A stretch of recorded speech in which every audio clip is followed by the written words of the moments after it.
One of the things you can do with objects on a layer is make copies of them and transform them. Now in this case I have a fish on its own layer, and I don't even need to select it if I wanted to make a copy of it. To make a copy, you put your cursor on top of the object, hold down your Alt or Option key, and when you see that white arrow appear behind the black arrow, you can click and drag a copy off of the original.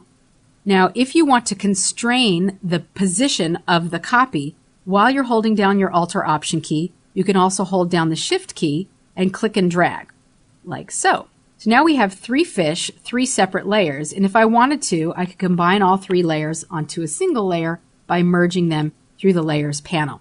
There are a couple things that you can do with objects on a layer if you wanted to transform them, and transform options are available to you through the Edit menu.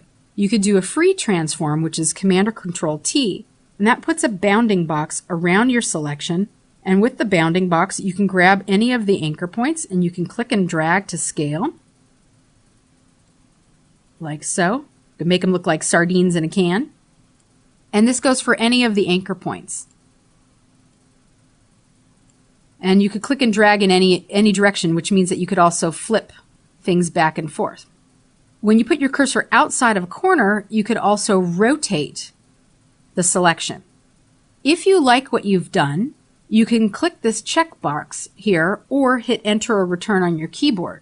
If you don't like what you've done, you can click this button here to cancel the transformation or hit your Escape key on your keyboard. Another way of working is to use the Edit Transform menu, and there are some presets in here that you may find handy. One thing I use a lot is the Flip Horizontal and Flip Vertical. So you may have the perfect image, but the image is oriented in the wrong direction. Flip Horizontal, flips it, one click, and you're done. You could also do the opposite direction, which is flipping vertical. Upside down fish may be exactly what you need or not, but that's where that is. There's also the rotate 180 and rotate 90 degrees clockwise and counterclockwise. I'm just going to undo with my keyboard shortcut. And then more importantly, there is all of the distortions that you can do. You can scale, you can rotate, you can skew, distort, perspective, and warp. And these are just isolated transformations apart from that free transform dialog box. So scale is like something you already saw, scaling. This just goes in any direction with or without rotation. And if you want to constrain, you would hold down your Shift key before you click and drag, and then you would constrain the proportions of your selection. You could also rotate, in which case it's just spinning. And I love this smart guide. It tells you the exact angle of the rotation, positive or negative. I'm just going to escape to not do that. You could also skew. And when you have the skew, if you click and drag from one corner, you can see how you can adjust, depending on which direction you click in, adjust the look of your layer or your selected area. And it changes depending on which point you drag from. So you might really like that. It might be the perfect orientation for your artwork.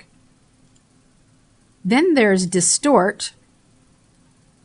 And this will actually sort of flip your images, distort them. And again, depending on which point you drag from, can give you some really interesting angles. And escape again. After Distort, there's something called Perspective. So you can shift the perspective from left to right if you drag on one of these points, or forward or backward, like in space, to the left or to the right, depending on where you click. And the last one is Warp. This puts a mesh on top of your objects on the layer, and the mesh can be modified. Each anchor point has its own direction handles, which will allow you to adjust how the object is falling within the mesh area. The anchor points can be repositioned. You can drag anywhere on the mesh. And the longer these direction handles, the more skewed the object. The shorter the direction handles, the less skewed. And you can also swing these around in any direction to change how you're skewing. when you have the object the way you like it. Oh, and look, you could even fold the image on top of itself, which could be interesting if you were working on some kind of art project. Hit enter to keep it that way. We're going to undo here. The last option that I want to show you in transformation is something called Puppet Warp. With Puppet Warp, you get this really complex mesh on top of your image area. And then what you'll do is you'll set down pins so that you can modify or rotate your selection around the pin. So I put a pin on the fish's tail, and now I can modify the selection around the pin.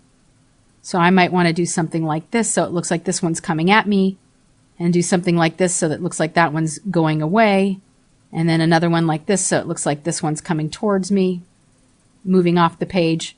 If you have multiple pins, then that's multiple rotation points. So now I could sort of twist and wiggle the fish almost like koi in a pond or something. And you can add as many pins as you like. To select a pin, you just click right on top of it, and that allows you to grab it and manipulate it. You can cut a pin by clicking Alt or Option as you click right on the pin, and that removes it. And you can have multiple levels of undo while you're in this mode.